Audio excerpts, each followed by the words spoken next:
Right guys, we have some pretty interesting updates regarding the base iPads, and so let's delve into it. So the information's coming from pretty credible source EvLeaks, though I do want to say with the 2020 budget iPads, EvLeaks thought we would see the A12X chip in that. And so yeah, considering these are details about this year's budget iPads, this again could be bogus. And actually in this report they do mention we're going to see a 14 mini instead of the 14 Max that every source has told us about. And so yes, while he's a credible source, do take this with a grain of salt. So the report delves into the design and the release of this iPad. Basically the two things we're still confused about. And while beginning with the design, this report does suggest we're not getting a redesign with this budget iPad. So in case you weren't aware, there's been tons of conflicting reports regarding the redesign for this iPad, because many of us initially thought Apple would be giving us an iPad Pro inspired redesign for this iPad, maybe with thicker bezels on the front, but because it was switching to the Type-C ports, we could be pretty sure this would get Apple Pencil 2 support, and so the iPad should have flat sides. But then of course we have MySmartPrice giving us these CADs of a hybrid design where the front is identical to the iPad 9 but the sides and the back of the device are similar to the iPad Pros. And then to add further confusion, Gurman also told us that no, this won't be getting a redesign, so of course that does beg the question, what's Apple going to do with the Apple Pencil, because Apple Pencil 1 currently charges via the Lightning ports, and so removing that forces Apple to give us Apple Pencil 2 support, but for that to happen we need flat sides so that you can easily connect the pencil on the side of the iPad. Now there is a chance we could see an Apple Pencil 1.5 with the USB-C connector on the top, or of course Apple provides us with a dongle that of course connects Apple Pencil 1 to the Type-C port. But yes, ultimately what Gurman tells us is a pretty confusing tidbit. And now this report from EvLeaks does seem to corroborate with Gurman, because the redesign leaks have been suggesting there's going to be a bigger display on the front. In fact, credible display supply chain expert Ross Young told us there would be a 10.5-inch display on the front. But EvLeaks says that no, we should see a 10.2-inch panel like of course the current iPad 9 with this new base iPad. And so while that does not explicitly tell us there's not going to be a redesign with this iPad, it does suggest that's going to be the case. Now personally, I still find it hard to believe that Apple's going to do this.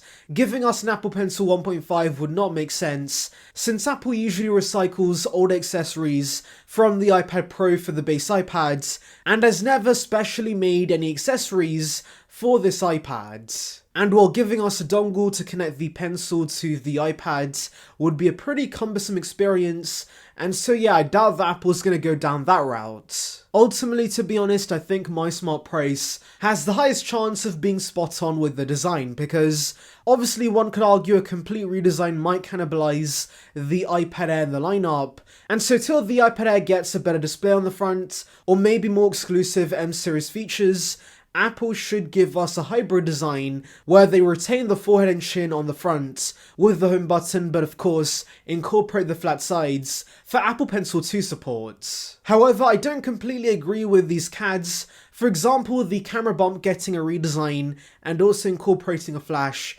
kinda makes no sense. The same goes for quad speakers. Personally, I'm thinking it's more likely to be the iPad Air speakers instead.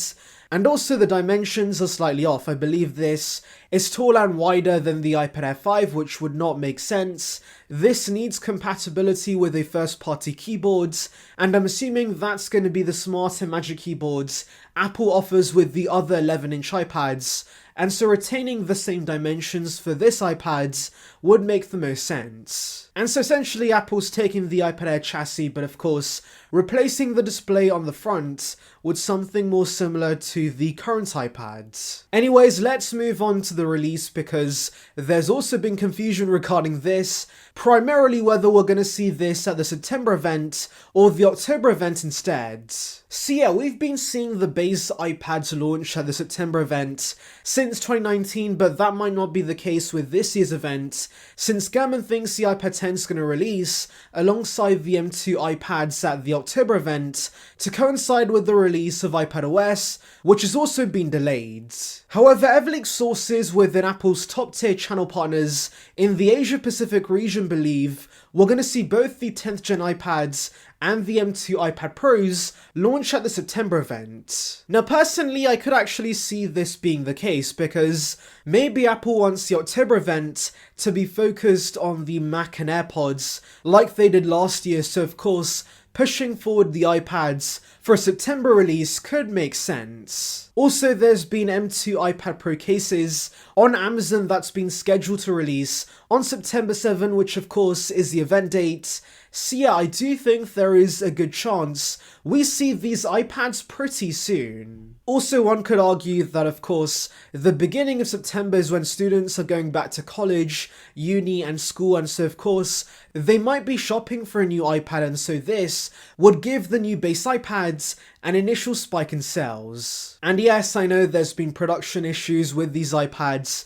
and power outages in parts of China where they build this, and so if there are production delays, I could see Apple going down the iPad Air 4 route and staggering the release, where they announce the new budget iPad at the September event, but then release it to the public in October instead.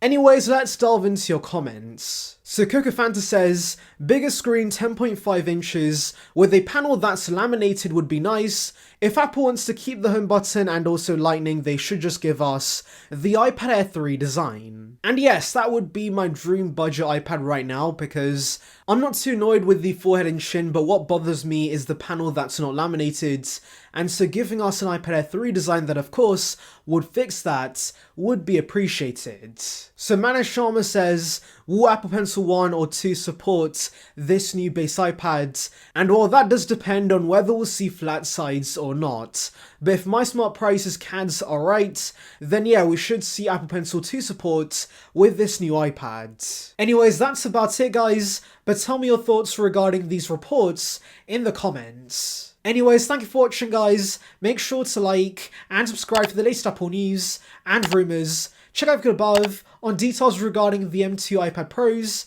and on that note, see ya peeps.